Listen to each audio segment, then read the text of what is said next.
usually when you watch a movie, you don't get the credits until at the end of the movie. But since we're doing things differently, because of, oh, too close? Yeah. Because the subject matter of this is, we're so involved in it that I found a need, a need to share with you this information. A lot of what I have to share, I have gained from personal experience. Most of it I've gained from experience. A lot of it is also knowledge that I've gained from reading, and a lot of it is stuff that I've gained from listening to others. Storytelling. I've learned about the importance of storytelling from Guru Mai of CT Yoga. I've learned about storytelling from the chorus and Marcia Stanfield. On the subject of indigenous wisdom and scientific knowledge, I have learned about how science and indigenous wisdom can be blended. And I struggled throughout the years of trying to do that, and I knew why, because I did not have the language that comes with science. And in reading Braiding Sweetgrass by Robin Wall Kimmerer, who is an indigenous woman, a PhD, and she so eloquently tells you things in science that you says, oh, I get it, but you really don't. It's when she explains it to you from indigenous knowledge and background. And for me personally, I walked away with the indigenous knowledge and background, and I can say, it's been proven by science. And learning about how that blends in the spiritual, I learned from Thich Nhat Hanh, the readings of Thich Nhat Hanh. Now, on the subject of spirit connection, I've learned a lot from reading Adrian Voss's book. I've learned a lot from the Lakota Nation and its people, and my friends like Jerry in actual practice in our spirituality, and the soul work. I learned a lot from a friend of mine, Eduardo Duran, and from having attended Marcia's workshop. So with this in mind, knowing that there are these resources here in our community, I want you, as you listen with Takuskan in mind. It was hot mid-morning afternoon out in the great prairie, a prairie that stretched from up north and the southern borders of Canada south to the northern borders of Oklahoma and Texas. A prairie that was as wide from the western shores of the Great Lakes and the Mississippi to the boundaries of the Rocky Mountains.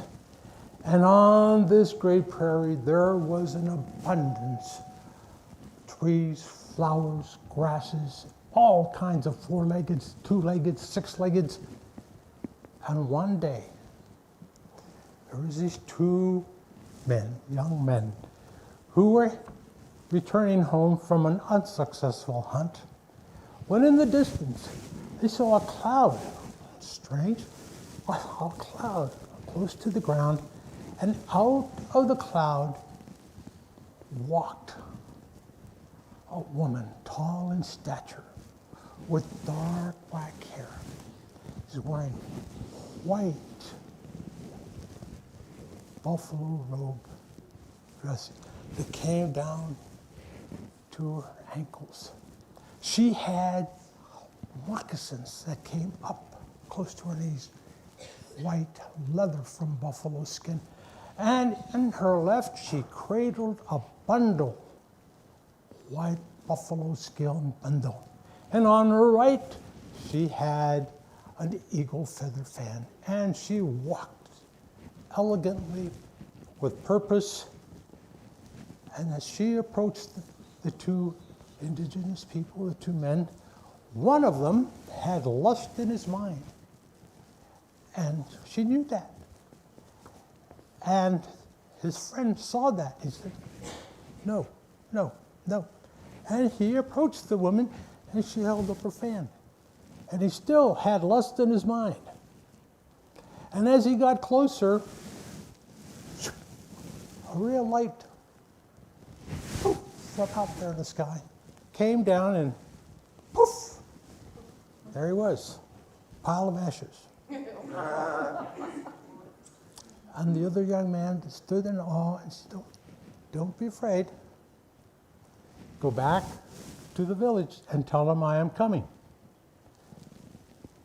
Tell them to send out warriors and braves to all the people to have them come and gather, because I bring a message and gifts from the Great Spirit.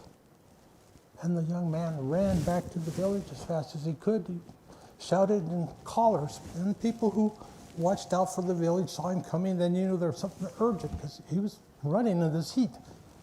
And he said the things he had to say.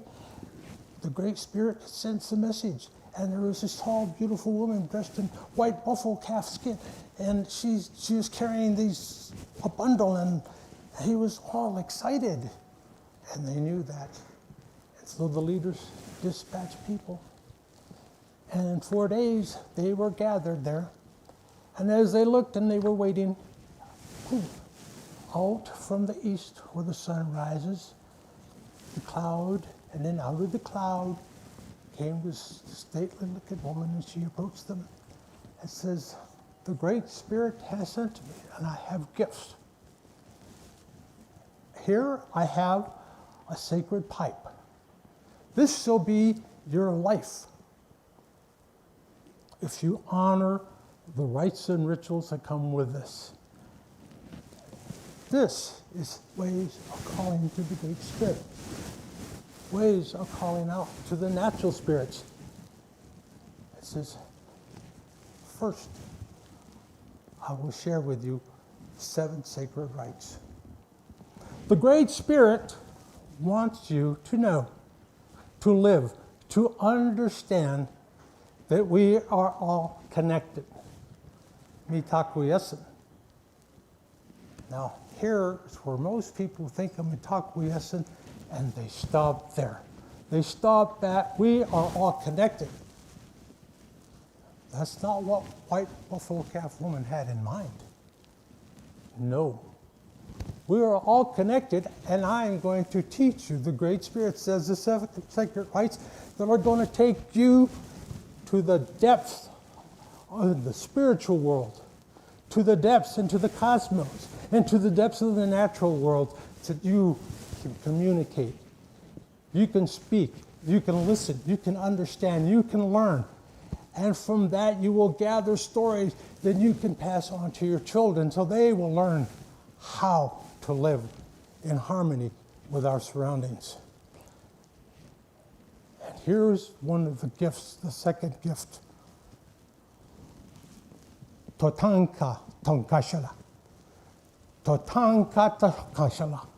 The keystone to the ecosystem called the prairie.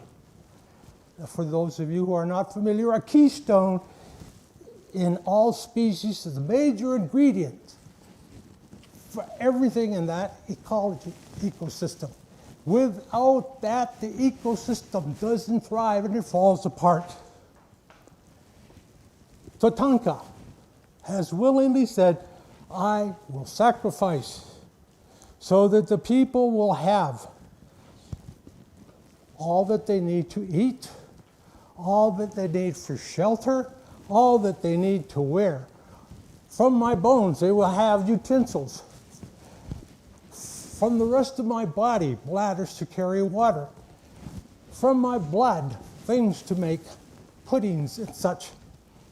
All that they need. I will be the Walmart and the Costco of the prairie. And the people were happy because they thought, wow, no more hungry days. We won't lack for things. Buffalo Calf one says, Tankaishala, Tatanka asks only two things. First, honor my spirit. Honor my spirit before you go out to hunt and take my relatives. Honor them and give them thanks and in body, mind, and spirit be mindful that you will not waste any part of who we are. Second, where I go, you follow me. Because where I go, you will follow me, and you do as I do. You will see that I leave hoof prints in the ground, and out of those hoof prints, little grasses grow. And my hoofs will bring grasses from where I walked and drop them, so there will be new grasses. Where I wallow, water will gather, and the mice and the prairie dogs, the coyotes and the wolves, and the birds, the winged things will come and drink. And off my back, there will be mites, and the birds will come and feed from that. And the insects will come and eat where I have left my droppings. And from that also, there will be seeds and plants. And in that area, life will thrive. And you, I ask you to watch and learn. And in learning, learn to speak to each of those of the natural world. And not only to the animals. Pay attention to the dirt itself, the rocks. Pay attention to the skies in the morning. Pay attention to the skies at night. And they will tell you what is coming the next day. They will tell you when to prepare for winter. They will tell you when to prepare to move. Watch when I move, and they will tell you where, so that you will avoid severe weather. That's all I ask, those two things. And when you've done your hunt, and when you're celebrating, and when you're eating, I want you to tell the stories of what you learned. And here's where you will do. This is the third of the sacred rites. You will go into that inipi, the sweat lodge. And before you gather in the sweat lodge, you must build the fire. Dig a pit. Gather stones and build the fire. Thus combining earth, wind, fire, and water, just like the Creator did. And you will heat these stones and you will carry them into the lodge. Now let me tell you, from my personal experience, when you go to celebrate an Inipi Sweat Lodge, it's not a 1 hour, an hour and a half experience. And it's not like going to potluck when you get done and you leave. No, my friends, 6 to 8 hours. 6 to 8 hours because, one, we all gathered around to gather the wood and to start the fire. We all gathered to clean the grounds. And many have already prepared stuff for the potluck afterwards. And here's the fun. Once we get the fire going and the stones there, everyone has come. They gathered together, little groups, individual. And what do? A story is good. They share stories. This is what I learned from this buffalo hunt. This is what I learned in the morning when the sun was this way and that. This is what I learned from the night before. And those stories are told to the children.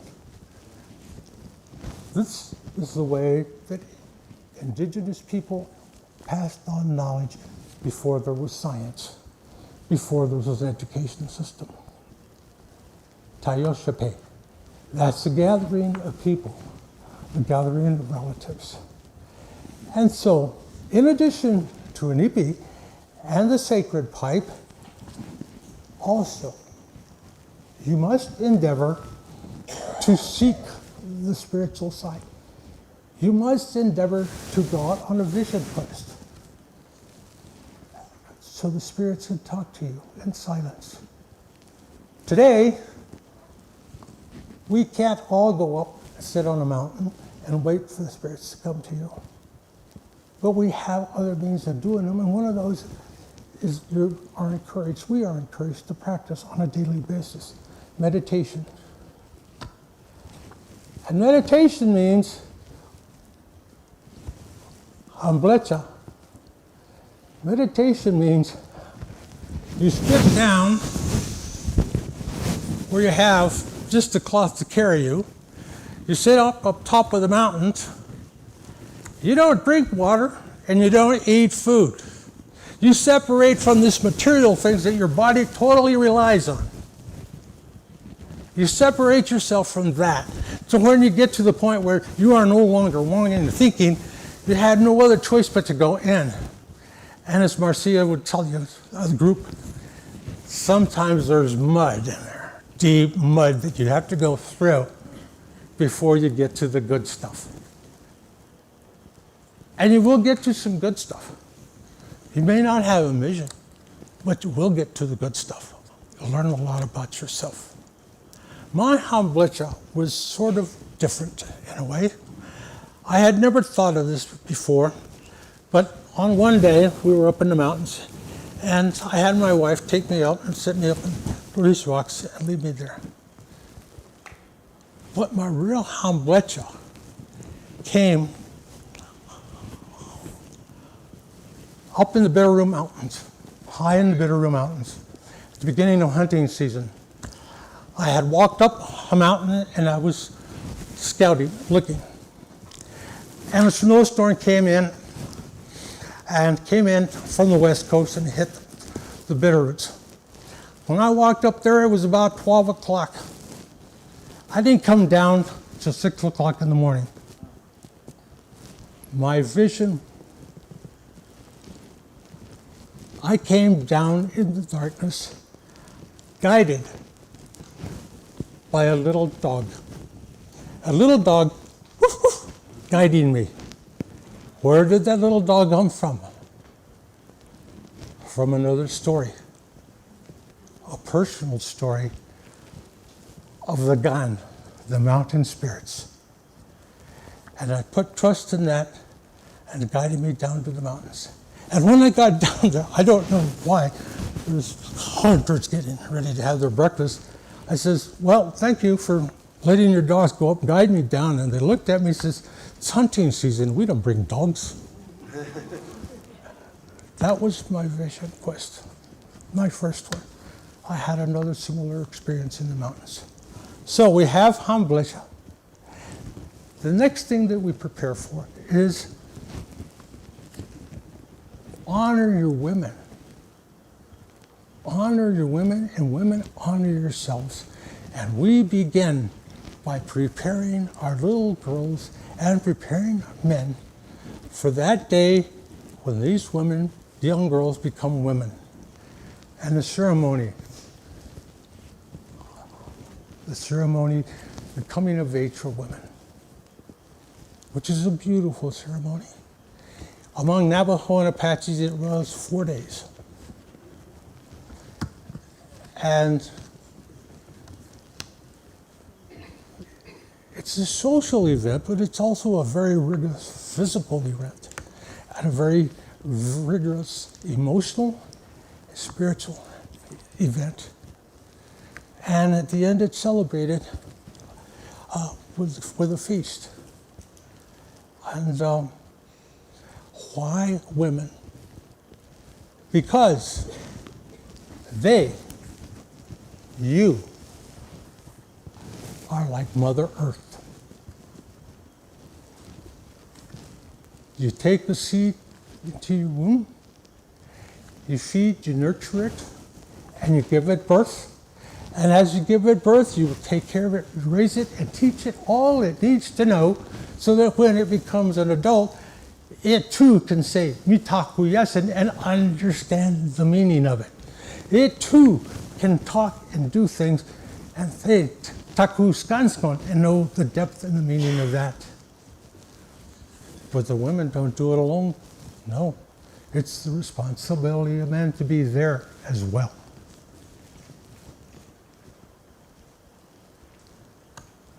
And once you gain all of this, and once you've had many times where you've had sweat lodge, and once you had many evenings in the cold winter where you sit and tell stories, you get ready for Sundance. Sundance, 7 days of gratitude and worship expressed to the Great Spirit. Sundance. You dance for 4 days, from sunrise to sunset. No water, no food. Now, at the end of the evening, if you choose, you may eat and you may drink water. Well, of course, most of us drink water. A lot of us choose not to eat.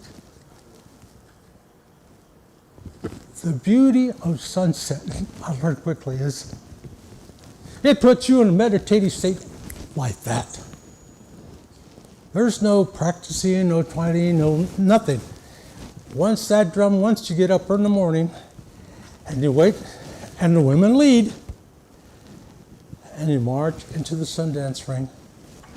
And as you dance into the Sundance ring, thank you, facing the east, the women lead, and you dance to the drums all day long. No water, no food.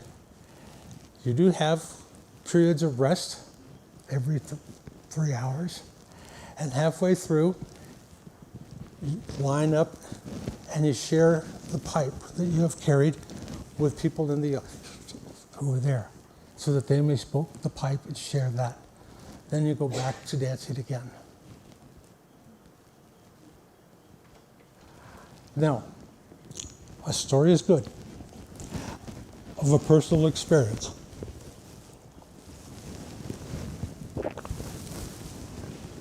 One morning, Sundance morning, up and it was cloudy. It was cloudy, and we were very hopeful that the clouds were going to clear away, right? It's 4:30, the clouds are going to go away. You come out of the sweat lodge, you're feeling warm.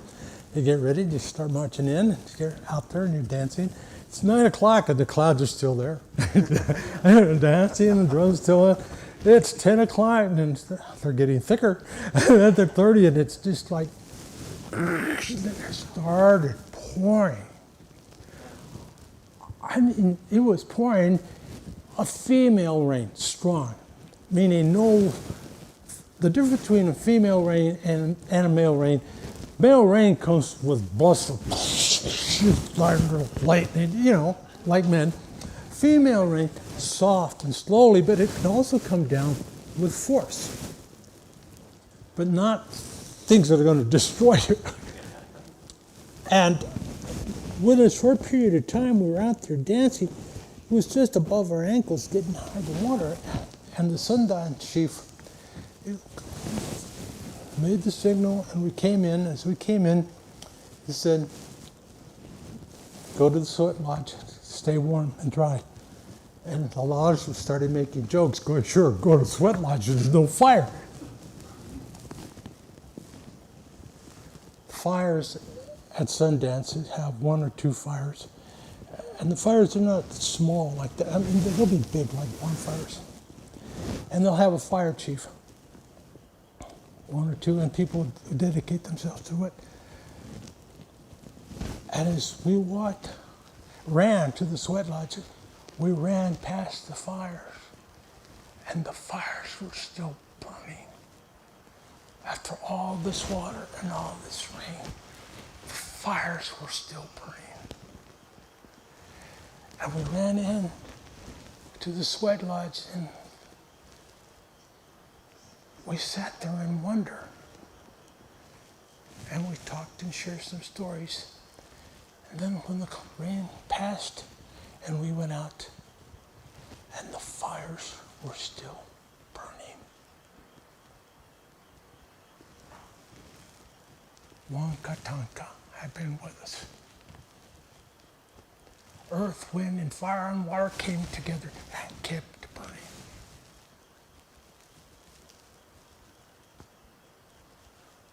That's the beauty of Sundance, is you all come together and you share wonderful experiences of the Great Spirit.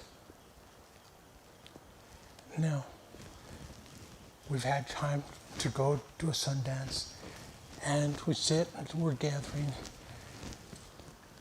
and it's time to think about our loved ones, the ones that have passed on.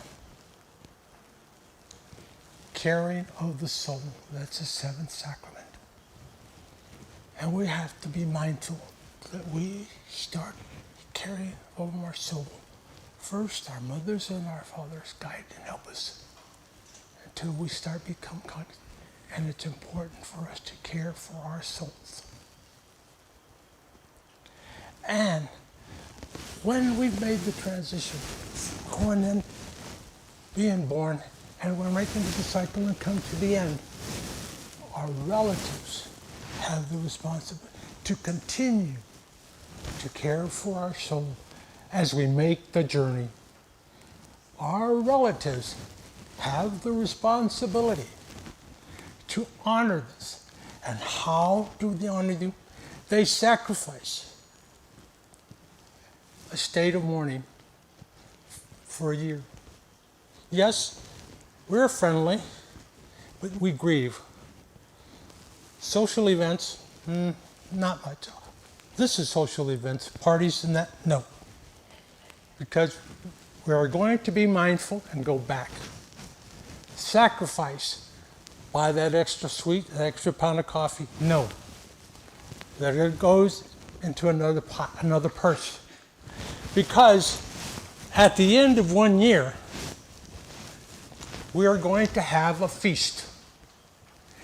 And that feast, we have the responsibility to feed the community.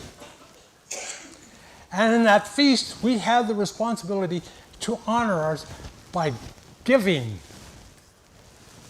in his honor. So all the sacrifices and the dances and the stuff that we've had goes into gifts. Here's the wonderful thing about Toyoshipai. Toyoshipai is like community groups, and where you get together and do that. At dances, wherever kids, they will bring whoever is going to be honored. In this case, it's the parents, and they will put the parents standing there. And they will tell the drummers, it's an honor dance. And they will not, it's an honor dance. Lay a blanket there. And when they play that honor dance, all those who have whatever, quarter, nickel, dime, dollar, come and there. This is to help the family for what is coming in a year from now. And that happened not only when people were dying, but when people were in need. Another little story, personal experience. When I was a kid, we were poor. My mom worked 2 jobs. And sometimes my mom would come home and the Friday evening and say, Anthony, this is I want you to go out and tell the people that I'm going to be making some enchiladas tomorrow. And see, so that they'll know who wants to. And then I want you to go and talk to this lady, the one who made the masa, so she'll have something. And so the next day, because next morning my mom would get busy and she would make enchiladas. And we would go out and deliver enchiladas and people. Now, didn't have to ask them twice. If they had the money, they'd buy enchiladas. If they didn't have the money, they'd give you chili or whatever else going. Because they knew it was going for a good purpose. And likewise, there were often times that we helped other families.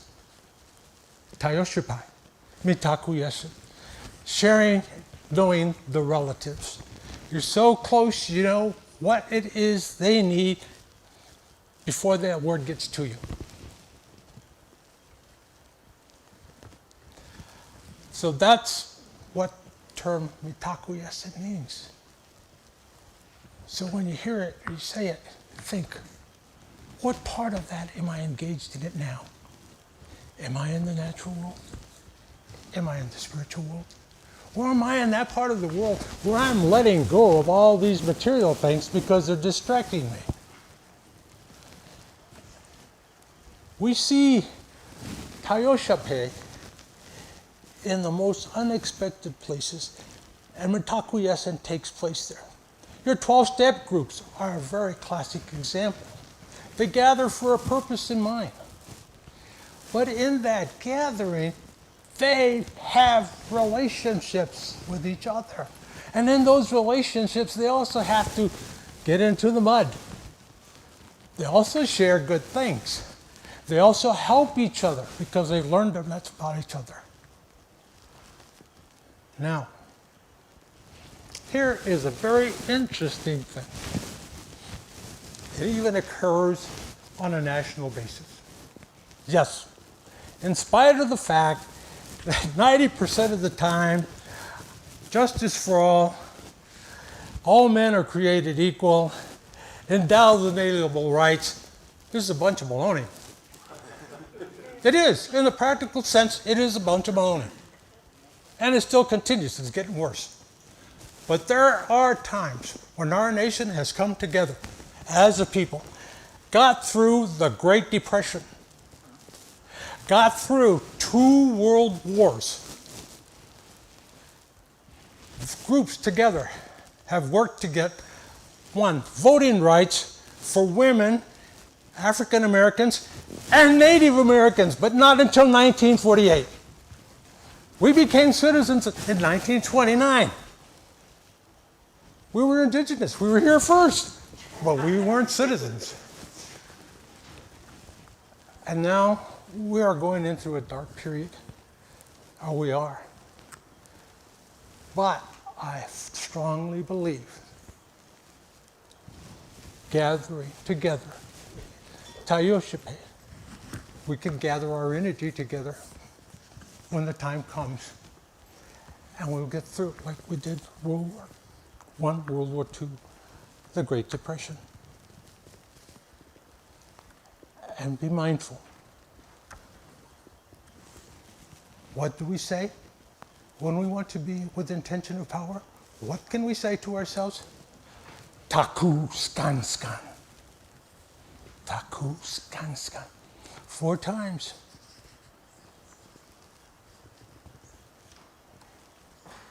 Thank you.